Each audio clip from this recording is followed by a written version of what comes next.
ಓಂ ಸದ್ಗುರುನಾಥ ಶರಣಂ ಜಯ ಜಯ. ಓಂ ಸಚ್ಚಿದಾನಂದ ಶರಣಂ ಜಯ ಜಯ.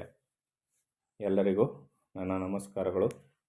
ಜ್ಞಾನೇಶ್ವರಿ ಗೀತಾಮೃತ ಶ್ರೀಕೃಷ್ಣಾರ್ಜುನರ ಸಂವಾದ ರೂಪವನ್ನು ನೋಡ್ತಾ ಇದ್ದೋ. ಪರಮಾತ್ಮನು ಜ್ಞಾನ ಅಂದರೆ ಹೇಗೆಲ್ಲ ಇರ್ತದೆ, ಜ್ಞಾನ ಪ್ರಾಪ್ತಿ ಆದರೆ ಹೇಗೆಲ್ಲ ಇರ್ತದೆ ಅನ್ನೋದನ್ನು ನಾನು ತಿಳಿಸ್ಕೊಡ್ತೀನಿ ಅರ್ಜುನ ನಿನಗೆ ಅಂತೇಳಿ ಜ್ಞಾನದ ಲಕ್ಷಣವನ್ನು ಹೇಳ್ತಾನೆ. ಲೋಕ ವ್ಯವಹಾರದಲ್ಲಿ ಮಗ್ನನಾಗಿರುವುದಕ್ಕೆ ಯಾರಿಗೆ ಲೇಷವಾದರೂ ಇಷ್ಟವಿರುವುದಿಲ್ಲವೋ. ಲೋಕ ವ್ಯವಹಾರದಲ್ಲಿ ಅಂದರೆ ನಮ್ಮ ನಿಮ್ಮಂತೆ ಲೋಕ ವ್ಯವಹಾರದಲ್ಲಿ ಹೆಂಡತಿ ಮಕ್ಕಳು ಮನೆ ಸಂಸಾರ ಆಸ್ತಿ ಪಾಸ್ತಿ ಹಣಕಾಸು ಈ ವಿಚಾರಗಳು, ಇವುಗಳಲ್ಲಿ ಯಾರಿಗೆ ಲೇಷವಾದರೂ ಇಷ್ಟವಿರುವುದಿಲ್ಲವೋ. ದೊಡ್ಡವನೆಂಬ ಅಭಿಮಾನದಿಂದ ವ್ಯವಹರಿಸುವುದು ಯಾವನಿಗೆ ಕಷ್ಟವೆಂದು ತೋರುವುದು. ಇದಂತೂ ಭಾರಿ ಕಷ್ಟವೇ. ಇದನ್ನು ಬಿಟ್ಕೊಡೋದು ಯಾರಿಗೆ? ದೊಡ್ಡವನೆಂಬ ಅಭಿಮಾನದಿಂದ ವ್ಯವಹರಿಸುವುದು ಯಾವನಿಗೆ ಕಷ್ಟವೆಂದು ತೋರುವುದು. ಜ್ಞಾನಿಯಾದವನಿಗೆ ನಾನು ದೊಡ್ಡವನು ಅನಿಸ್ಕೊಳ್ಳೋದು ಭಾರಿ ಕಷ್ಟದ ಕೆಲಸವಂತ, ಹಿಂಸೆ ಕೊಟ್ಟಂಗಾಗತ್ತಂತ ಅವನಿಗೆ. ಆತನಿಗೆ ಈ ಅಭಿಮಾನ ಮಾನಾಭಿಮಾನಗಳನ್ನ ಬಿಟ್ಟು ಬದುಕುವುದೇ ಜ್ಞಾನದ ಲಕ್ಷಣ. ಆದರೆ ನಮ್ಮಲ್ಲಿ ಏನು ಮಾಡ್ತೀವಿ ಅಂದರೆ ಮಾನಾಭಿಮಾನಗಳನ್ನ ಒತ್ಕೊಂಡೇ ಇರ್ತೀವಿ. ಅದು ಕಮ್ಮಿ ಮಾಡ್ಕೊಳ್ಳೋಕ್ಕೆ ನಮಗೆ ಮನಸ್ಸು ಒಪ್ಪೋದಿಲ್ಲ. ಎಲ್ಲೋದ್ರೂ ನಮಗೆ ಗೌರವ ಮರ್ಯಾದೆ ಸನ್ಮಾನಗಳು ನಡೀತಾನೆ ಇರಬೇಕು, ಹೊಗಳಿಕೆ ಇರಬೇಕು.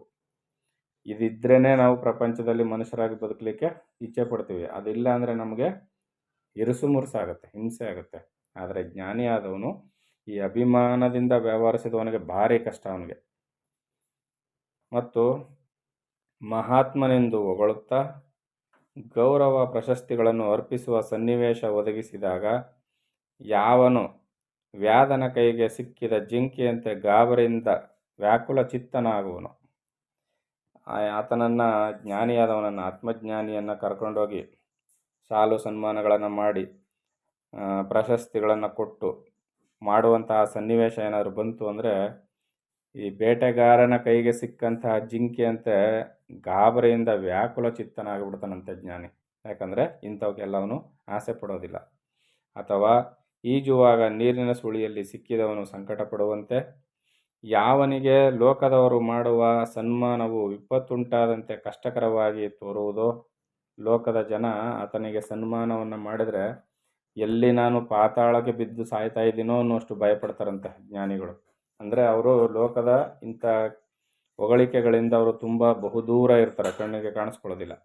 ಮತ್ತು ಯಾವನು ತಾರ್ಕಿಕರ ದೊಡ್ಡಸ್ತಿಕೆಯು ತನ್ನನ್ನು ಸ್ಪರ್ಶಿಸುವುದಕ್ಕೂ ಬಿಡನು. ತರ್ಕ ಮಾಡುವವ್ರ ಜೊತೆ ಜ್ಞಾನಿಗಳು ಹೋಗೋದಿಲ್ಲ. ನಾನು ಹೇಳಿದ್ ಸರಿ ಅಂದರೆ ಆಯ್ತು ಬಿಡಪ್ಪ ಹೋಗು ಅಂತಾರೆ ಹೊರತು ಅವನ ಜೊತೆ ತರ್ಕಕ್ಕೆ ಇಳಿಯೋದಿಲ್ಲ. ಯಾವನು ತನ್ನ ನಿಜ ಸ್ಥಿತಿಯನ್ನು ತಿಳಿಯುವುದಕ್ಕಾಗಲಿ ಅಥವಾ ತನ್ನ ವಿಷಯವನ್ನು ಕುರಿತು ಹೊಗಳುವುದಕ್ಕಾಗಲಿ ಅವಕಾಶ ಕೊಡನೋ ಅಂತಹವನಿಗೆ ಲೋಕದವರ ಸತ್ಕಾರವು ಹೇಗೆ ರುಚಿಸಿತು. ನಾವು ಯಾರಾದರೂ ನಮ್ಮನ್ನ ಸಣ್ಣ ಪುಟ್ಟದಾಗಿ ಆದರೂ ಹೊಗಳ್ಳಿ ಅಂಥ ಕೆಲಸಗಳನ್ನೇ ಮಾಡುವ ಪ್ರಯತ್ನವನ್ನು ಮಾಡ್ತೀವಿ. ಆದರೆ ದೊಡ್ಡ ಮಟ್ಟದ ಕಾರ್ಯವನ್ನು ಮಾಡಿದರೂ ಕೂಡ ಮಹಾತ್ಮರು ಜ್ಞಾನಿಗಳು ಲೋಕದವರ ಕೈಗೆ ಸಿಕ್ಕಾಕಿಕೊಳ್ಳದೆ ತಪ್ಪಿಸ್ಕೊಂಡೇ ಇರ್ತಾರೆ. ಲೌಕಿಕರು ಆತನನ್ನು ನಮಸ್ಕರಿಸುವಾಗ ಮೃತ್ಯುವೇ ಬಂದಿತೇನೋ ಎನ್ನುವಂತೆ ಬಾಧೆಗೊಳ್ಳುವರು. ಒಟ್ಟಾರೆಯಾಗಿ ಜ್ಞಾನಿಯನ್ನು ಹೊಗಳಿದ್ರೆ ಆತನಿಗೆ ಆಗೋದಿಲ್ಲ. ಯಾವನು ದೇವಗುರು ಬೃಹಸ್ಪತಿಯಂತೆ ತಿಳಿದವನಾಗಿದ್ದರೂ ಇತರರು ಅರಿಯದಿರಲೆಂದು ಹುಚ್ಚನಂತೆ ವರ್ತಿಸುವನೋ. ಯಾವನು ಶಾಸ್ತ್ರಗಳ ವಿಷಯವನ್ನು ಚರ್ಚಿಸದೆ ಏಕಾಂತದಲ್ಲಿ ಮೌನದಿಂದಲೇ ಇರುವುದನ್ನೇ ಬಯಸುವನೋ.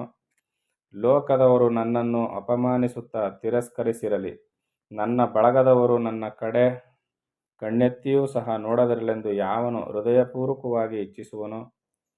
ಲೋಕದವರು ಸಹವಾಸವೇ ಬೇಡ ಅಂತ ಜ್ಞಾನಿ ಇಚ್ಛೆ ಪಡ್ತಾ ಇರ್ತಾನೆ. ಯಾವನು ತನ್ನನ್ನು ಎಲ್ಲರೂ ಹೀನನೆಂದು ಭಾವಿಸಬೇಕೆಂದು ಅಸಹ್ಯಕರವಾದ ವೇಷಭೂಷಣಗಳನ್ನು ತನ್ನ ದೇಹದ ಮೇಲೆ ಧರಿಸಿ ಸದಾ ಹೀನವಾದ ಆಚರಣೆಯನ್ನೇ ಇಟ್ಟುಕೊಂಡಿರುವನೋ ಆತನ ವರ್ತನೆಯನ್ನು ನೋಡಿದ ಲೌಕಿಕರು ಖಂಡಿತವಾಗಿ ಇವನು ಜೀವಿಸಲಾರನೆಂದು ಯಾವಾಗಲೂ ಭಾವಿಸುತ್ತಿರಬೇಕೆಂದು ಯಾವನು ಬಯಸುತ್ತಿರುವನು. ಇದಕ್ಕೆ ಅನೇಕ ಉದಾಹರಣೆಗಳನ್ನ ಎಲ್ಲ ಕಡೆ ನೋಡಿರ್ತೀವಿ. ಇತ್ತೀಚಿನ ಉದಾಹರಣೆ ಅಂದರೆ ಮೈಸೂರಿನ ಚಾಮುಂಡಿ ಬೆಟ್ಟದ ಪಾದ ಅಂದರೆ ಮೆಟಲ್ಗಳ ಇದರಲ್ಲಿ ಅವಧೂತ ನಂಜುಂಡ ಸ್ವಾಮಿಗಳು ಅಂತ ಇದ್ದರು. ಅವರಿಗೊಂದು 28-30 ವರ್ಷಗಳ ಹಿಂದೆ ಕಾಲವಾದರು. ಅವರು ಈ ರೀತಿಯಲ್ಲಿ ಇರ್ತಾಯಿದ್ರು. ಅವರು ಸುತ್ತಲೂ ಭಕ್ತರು ತಂದಿಟ್ಟಂತಹ ಊಟದ ಪದಾರ್ಥಗಳು ಏನೇನು ತಂದಿರ್ತಿದ್ರೋ ತಿಂಡಿ ತೀರ್ಥಗಳು ಇತ್ಯಾದಿಗಳೆಲ್ಲ ಅಲ್ಲೇ ಬಿದ್ದು ಅವು ಒಂದು ವಾರಗಟ್ಟಲೆ ಆದರೂ ಅದನ್ನು ಯಾರೂ ಮುಟ್ತಾ ಇರಲಿಲ್ಲ, ಇವರು ಕೂಡ ಮುಟ್ತಾ ಇರಲಿಲ್ಲ. ಅಸಹ್ಯಕರವಾಗಿ ಎಲ್ಲ ಹಳಸಿ ಹೋಗಿರ್ತಿದ್ದೋ ಅದನ್ನು ವಾಸನೆಯಿಂದ ಕೂಡಿದ್ದು ಅಂತ ಆಗ್ತಿತ್ತು. ಇವರು ಮುಟ್ತಾ ಇರಲಿಲ್ಲ, ಬೇರೆಯವರು ಮುಟ್ತಾ ಇರಲಿಲ್ಲ. ಕೊಳಕು ಕೊಳಕಾಗಿ ತಲೆ ಕೂದಲು, ಮೈಯಲ್ಲೆಲ್ಲ ಸ್ನಾನವಿಲ್ಲ, ಬಟ್ಟೆ ಇಲ್ಲ, ಒಂದು ಕೌಪೀನವನ್ನು ಕಟ್ಟಿಕೊಂಡು ಕೈಯಲ್ಲೂ ಕಾಲಲ್ಲೆಲ್ಲ ಉಗುರು ಬೆಳ್ಕೊಂಡು ಇವ್ರನ್ನ ನೋಡಿದ್ರೆ ಯಾರೋ ಹುಚ್ಚ ಅನ್ನುವ ರೀತಿಯಲ್ಲಿ ಅವರು ಇರ್ತಾಯಿದ್ರು. ಯಾರನ್ನೂ ಹತ್ರಕ್ಕೆ ಸೇರಿಸ್ತಾ ಇರಲಿಲ್ಲ. ಯಾರಾದರೂ ತಿಳಿದು ಇವರು ಮಹಾತ್ಮರು ಅಂತ ಹತ್ರಕ್ಕೆ ಹೋದರೆ ಅವ್ರನ್ನ ಹಿಡ್ಕೊಂಡು ಹೊಡಿತಾಯಿದ್ರು, ಬೈತಾಯಿದ್ರು ಅಂತ ಎಲ್ಲ ನಾವು ಕೇಳ್ಪಟ್ಟಿದ್ದೋ. ನಾನು ನೋಡಿರಲಿಲ್ಲ, ಕೇಳ್ಪಟ್ಟಿದ್ದೋ. ನಮ್ಮ ಜೊತೆಯಲ್ಲಿ ಈಗ ಇರ್ತಕ್ಕಂಥವ್ರು ಅದನ್ನು ಹೇಳ್ತಾಯಿದ್ರು, ಹಿಂಗೆಲ್ಲ ಮಾಡ್ತಿದ್ರು, ನಾವು ಹೊಡೆಸ್ಕೊಂಡಿದ್ದೀವಿ ಅಂತೆಲ್ಲ ಹೇಳ್ತಾಯಿದ್ರು. ಈ ರೀತಿಯಲ್ಲಿ ಅವರು ಬದುಕ್ತಾರೆ. ಯಾಕಂದರೆ ಲೋಕದವರ ಸಹವಾಸ ಹೆಂಗೆ ಅಂದರೆ, ನಾವುಗಳೆಲ್ಲ ಏನು ಮಾಡ್ತೀವಿ, ಇಂಥ ಮಹಾತ್ಮರು ಸಿಕ್ಕಿದ್ರೆ ಮೊದಲು ನಮಸ್ಕಾರ ಅಂತೀವಿ. ಆಮೇಲೆ ಹತ್ರಕ್ಕೆ ಹೋಗ್ಬಿಟ್ಟು ಮೆಲ್ಲಗೆ ನಮ್ಮ ಕುಟುಂಬಕ್ಕೆ ಅನುಕೂಲವಾಗುವಂತೆ ಸಹಾಯ ಮಾಡಿ ಅಂತ ಅವರಲ್ಲಿ ದುಂಬಾಲು ಬೀಳ್ತೀವಿ.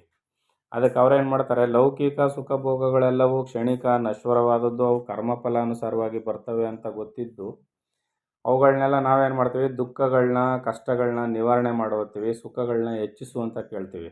ಆದರೆ ಅವರು ಯಾವುದು ಏನು ನಡೀಬೇಕೋ ಅದ್ರ ಪಾಡಿಗೆ ಅದು ನಡೀತಾ ಇರ್ತದೆ ಕರ್ಮಫಲ. ಆದರೆ ನೀನು ನಿನ್ನ ಉದ್ಧಾರವನ್ನು ಮಾಡಿಕೊಳ್ಳಕ್ಕೆ ಹೋದ್ರ ಕಡೆಗೆ ನೀನು ಸಾಧನೆಯನ್ನು ಮಾಡುವಂಥ ಜ್ಞಾನಿಗಳು ಉಪದೇಶ ಮಾಡ್ತಾರೆ. ಆದರೆ ನಮ್ಗೆ ಹಿಡಿಸೋದಿಲ್ಲ ಅದು. ನನ್ನ ಉದ್ಧಾರ ಮಾಡ್ಕೊಳ್ಳೋದು ಅಂದರೆ ನಾವೇನು ತಿಳ್ಕೊಳ್ತೀವಿ, ಲೌಕಿಕ ಸುಖ ಭೋಗಗಳು ಹೆಚ್ಚಾಗಬೇಕು, ಕಷ್ಟಗಳು ಮಾಯವಾಗಬೇಕು, ದೀರ್ಘವಾಗಿ ಬದುಕಬೇಕು, ಇದನ್ನು ನಾವು ಬಯಸ್ತೀವಿ. ಇಂಥದ್ದು ಸಹಜವಾಗಿ ಲೌಕಿಕರಲ್ಲಿ ಹೆಚ್ಚಾಗಿರೋದ್ರಿಂದ ಮಹಾತ್ಮರುಗಳು ಅವರನ್ನು ಹತ್ರಕ್ಕೆ ಸೇರಿಸ್ತೆ ಈ ರೀತಿಯಲ್ಲಿ ಬದುಕ್ತಾ ಇರ್ತಾರೆ. ಆದರೆ ಜ್ಞಾನದ ಅಪೇಕ್ಷೆಯಿಂದ ಬರುವವರನ್ನು ಅವರು ಕಂಡುಹಿಡಿತಾರೆ, ತಿರಸ್ಕಾರ ಮಾಡೋದಿಲ್ಲ, ಅವರಿಗೆ ಜ್ಞಾನೋಪದೇಶವನ್ನು ಮಾಡ್ತಾರೆ. ಯಾವನ ಈ ಹುಚ್ಚು ವರ್ತನೆಯನ್ನು ನೋಡಿದ ಲೌಕಿಕರು ಈತನು ನಡೆಯುತ್ತಿರುವನೋ ಅಥವಾ ಗಾಳಿಯೊಡನೆ ಉರುಳುತ್ತಿರುವನೋ ಎಂಬ ಭ್ರಾಂತಿಯನ್ನು ಹೊಂದುವರೋ. ಜ್ಞಾನಿಯನ್ನು ನೋಡಿದ್ರೆ ಜನಗೆ ಈ ಥರ ಭಾಸವಾಗುತ್ತೆ. ಜನರ ಕೋಟಲೆಯನ್ನು ತಾಳಲಾರದೆ ತನ್ನ ಜೀವನವೇ ಹಾಳಾಗಿ ಹೋಗಲೆಂದು ಯಾವನು ಹಗಲಿರುಳು ದೇವರನ್ನು ಪ್ರಾರ್ಥಿಸುತ್ತಾ ಯಾವಾಗಲೂ ಏಕಾಂತವಾಸವನ್ನೇ ಅಪೇಕ್ಷಿಸುವನೋ, ನಿರ್ಜನ ಪ್ರದೇಶವಿರುವುದೆಂಬ ಮಾತನ್ನು ಕೇಳುತ್ತಲೇ ಪ್ರಾಣ ಬಂದವಂತೆ ಆ ಕಡೆ ಹರ್ಷದಿಂದ ಓಡುವನೋ. ಯಾಕಂದರೆ ಜನಗಳ ಸಹವಾಸ ಯಾರನ್ನು ನೆಮ್ಮದಿಯಾಗಿ ಇರಲಿಕ್ಕೆ ಬಿಡೋದಿಲ್ಲ. ಅದಕ್ಕೆ ನಾನೊಂದು ಹಾಸ್ಯ ಕಥೆಯನ್ನು ಕೂಡ ಆಗಾಗ ಹೇಳ್ತಾ ಇದ್ದೆ. ಒಬ್ಬ ಆತ ಜ್ಞಾನಿ ಬಂದಿದ್ದ. ಕೂತ್ಕೊಂಡಿದ್ದಾಗ ಒಬ್ಬ ಬಂದು ನಮಸ್ಕಾರವನ್ನು ಮಾಡ್ತಾನೆ, ಗುರುಗಳೇ ನಮಗೆ ಮನೆಯಲ್ಲಿ ತೊಂದರೆ ಇದೆ, ಏನಾದರೂ ಮಾಡಿ ಅಂತ. ಆಗ ಆ ಗುರುಗಳು ಏನು ಮಾಡ್ತಾರೆ, ತಮ್ಮ ಗಡ್ಡದಲ್ಲಿ ಕೈ ಹಾಕಿ ಒಂದು ಕೂದಲನ್ನು ಕಿತ್ತು ಕೊಡ್ತಾರಂತೆ, ತಗೋ ಇದನ್ನು ಇಟ್ಕೋ, ಹೋಗಿ ಪರಿಹಾರ ಆಗುತ್ತೆ ಅಂತ. ಈತ ಅದನ್ನು ಇಟ್ಕೊಂಡು ಪೂಜೆ ಮಾಡ್ತಾ ಇರ್ತಾನೆ. ಕಷ್ಟ ಕಾರ್ಪಣ್ಯಗಳು ದೂರ ಆಗಿ ಆ ಜ್ಞಾನಿ ಆಶೀರ್ವಾದದಿಂದ ಇವನು ಸಿರಿವಂತನಾಗ್ಬಿಡ್ತಾನೆ. ಅಣ್ಣ ತಮ್ಮದಿರು ಕೇಳ್ತಾರೆ ಏನು ಹೇಗೆ ಅಂತ. ಆತನು ಇದ್ದದನ್ನೆಲ್ಲ ಹೇಳಿದಾಗ ಅಣ್ಣ ತಮ್ಮದಿರು ಕೂಡ ಬಂದು ಬೇಡಿಕೆ ಇಡ್ತಾರೆ. ಆಗ ಅವ್ರಿಗೂ ಒಂದೊಂದು ಕೂದಲು ಕಿತ್ಕೊಡ್ತಾನೆ ಗಡ್ಡದಿಂದ. ಆಗ ಅವರು ಕೂಡ ಸಿರಿವಂತರಾಗ್ತಾರೆ. ಕೊನೆಗೆ ಬಂಧು ಬಳಗದವ್ರಿಗೆ ಗೊತ್ತಾಗುತ್ತೆ, ಗ್ರಾಮದವ್ರಿಗೆ ಗೊತ್ತಾಗುತ್ತೆ. ಆಗ ಅವರೆಲ್ಲ ಇರೋ ವಿಚಾರವನ್ನು ಹೇಳಿದಾಗ ಎಲ್ಲರೂ ಏನು ಮಾಡ್ತಾರೆ, ಬಂದು ಬೇಡಿಕೆಯನ್ನು ಇಡ್ತಾರೆ. ಗುರುಗಳಂತಾರೆ, ಏನೋ ಭಕ್ತಿಯಿಂದ ಒಂದು ಕೂದಲು ಕಿತ್ತಿದ್ದಾಯಿತು, ಹೋಗಲಿ ಅಂತ 4-5 ಕಿತ್ಕೊಟ್ಟಿದ್ದಾಯಿತು.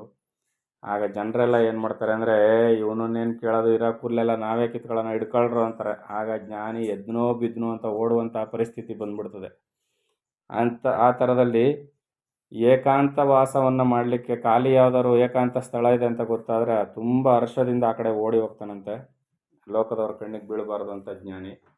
ಯಾವನಿಗೆ ವಾಯುಗತಿಯಂತೆ ನಡೆಯುತ್ತಾ ಆಕಾಶದೊಡನೆ ಮಾತನಾಡುವುದು ಮಾತ್ರವೇ ಇಷ್ಟವಾಗಿರುವುದು, ಯಾವನಿಗೆ ವೃಕ್ಷಗಳೇ ಎಲ್ಲಕ್ಕಿಂತಲೂ ಹೆಚ್ಚು ಪ್ರಿಯವಾಗಿ ತೋರುವೋ, ಹೇ ಅರ್ಜುನ, ಈ ಲಕ್ಷಣಗಳೆಲ್ಲವೂ ಯಾವನಲ್ಲಿ ಕಾಣುವುದೋ ಆತನು ಜ್ಞಾನದಲ್ಲಿ ತಲ್ಲೀನನಾಗಿರುವನೆಂದು ತಿಳಿ. ಈ ಲಕ್ಷಣಗಳಿಂದ ಮಾತ್ರವೋ ಪುರುಷನಲ್ಲಿ ಅಮಾನಿತ್ವಾದಿ ದೈವಿ ಸಂಪತ್ತುಗಳು ಇವೆಯೋ ಅಥವಾ ಇಲ್ಲವೋ ಎಂಬುದನ್ನು ತಿಳಿಯಬೇಕು. ಇನ್ನು ಅದಂಬಿತ್ವವನ್ನು ಗುರುತಿಸುವಂತಹ ಲಕ್ಷಣವನ್ನು ಹೇಳುವೆನು ಕೇಳು. ಇಷ್ಟು ಜ್ಞಾನದ ಲಕ್ಷಣವನ್ನು ಹೇಳಾಯಿತು. ಈಗ ಅದಂಬಿತ್ವ ಅಂತ ಒಂದು ಮಾತು, ಅದರ ಲಕ್ಷಣವನ್ನು ನಿನಗೆ ಹೇಳ್ತೀನಿ ಅರ್ಜುನ ಅಂತೇಳಿ ಕೃಷ್ಣನು ಮುಂದುವರಿಸ್ತಾನೆ. ಅದನ್ನು ಮುಂದಿನ ಆಡಿಯೋದಲ್ಲಿ ನೋಡೋಣ. ಎಲ್ಲರಿಗೂ ಒಳ್ಳೆಯದಾಗಲಿ.